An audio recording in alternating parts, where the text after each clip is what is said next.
पालना का बाबा, तेरी पालना का बाबा, एहसान चुकाए किस तरह, एहसान चुकाए किस तरह।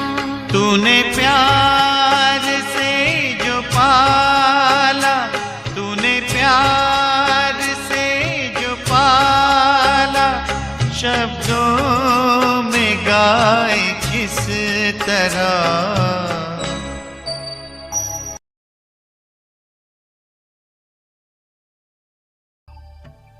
पद्मा पदम भाग्यशाली आत्मा हूँ जो स्वयं सर्वशक्तिवान पिता परमात्मा मुझ आत्मा से प्रेम करते हैं। ऐसा भाग्य और किसका होगा। प्यार का सागर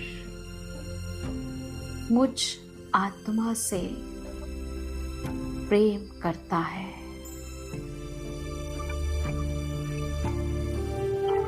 देखें अपने आप को, मैं आत्मा अति सूक्ष्म,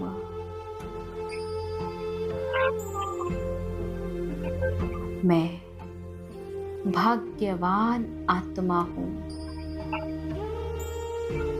ओम शांति।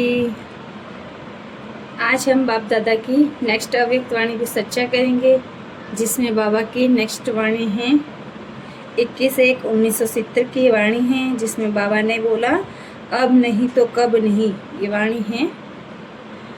तो चलिए हम इसको विस्तार से देखते हैं। यहाँ पे बाबा ने बोला, आज बाप दादा हर एक बच्चे के मस्तक में क्या देखते हैं। बाप जब बच्चों को देखते हैं तो ये शुभ भावना होती है कि हर एक बच्चा ऊंच से ऊंच भाग्य बनाए। वर्तमान समय वरदाता के रूप में वरदान देने के लिए आए हुए होते भी हर एक आत्मा यथार्थ योग्य यथाशक्ति वरदाता से वरदान प्राप्त करती हैं। इस समय को विशेष वरदान है। बाबा यहाँ पे हम बच्चों को इस संगम पर जो संगम का जो समय मिला हुआ है पुरुषार्थ के लिए, बाबा यहाँ पे बता रहे हैं कि इस समय को विशेष वरदान है। इसीलिए ही तो सर्व आत्माओं को वरदान प्राप्त कराने का अब नहीं तो कब नहीं का यहाँ पे बाबा ने इस पॉइंट में बताया है कि जब अब नहीं करेंगे तो कब करेंगे। इस समय ही विशेष वरदान है, तो इस समय ही आत्माओं को जगाना है और खुद को जगाना है। आज इन आत्माओं वहाँ पर उस मिलन में जैसे कोई राज्यपाल और उनकी युगल भी आए हुए थे, तो उनको भी बाबा साथ साथ ये बोल रहे हैं कि आज इन आत्माओं को भी वरदान प्राप्त करने का शुभ दिवस कहेंगे। सारे कल्प के अंदर ये अलौकिक मिलन बहुत थोड़े समय से पद्मा पदम भाग्यशाली आत्माओं का ही होता है। बाबा बोल रहे हैं कि बाबा से जो अद्भुत अनुभव, जो अलौकिक मिलन होता है, वो इस बहुत थोड़े से समय के लिए ही होता है। वो भी भाग्यवान आत्माओं को ही होता है। कोटों में कोई आत्माओं को प्रभु मिलन होता है। संपर्क के बाद संबंध में आना, क्योंकि संबंध से ही श्रेष्ठ प्राप्ति होती है। दो शब्द सदैव याद रखना, एक स्वयं को, दूसरा समय को। बाबा यहाँ पे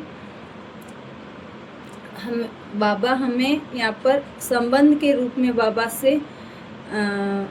बाबा की याद आना अनिवार्य क्यों है, क्योंकि उसमें श्रेष्ठ प्राप्ति होती है।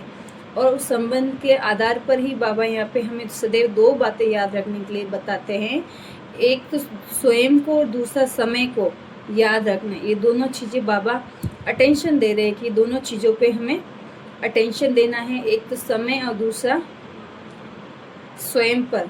सदैव याद रहेंगे तो इस जीवन में अनेक जन्मों के श्रेष्ठ प्रारब्ध पा सकते हैं। मतलब एक तो स्वयं को याद रखना है कि मैं कौन हूँ, क्या हूँ और मेरा कर्तव्य क्या है इस धरती पर आने के बाद, और समय कितना है हमारे पास। इस दोनों को सर्वश्रेष्ठ चिंतन में रखेंगे तो हमारा जीवन अनेक जन्मों के लिए इस श्रेष्ठ समय में हम अपने प्रारब्ध बना सकते हैं। फिर राज्यपाल तथा उनकी युगल से मुलाकात की बाबा ने, तो फिर उनके लिए बाबा ने कुछ मोस्ट इम्पोर्टेंट लाइनें थी जो बाबा ने यहाँ पे बोला है उनके लिए, तो उसको भी हम देखते हैं।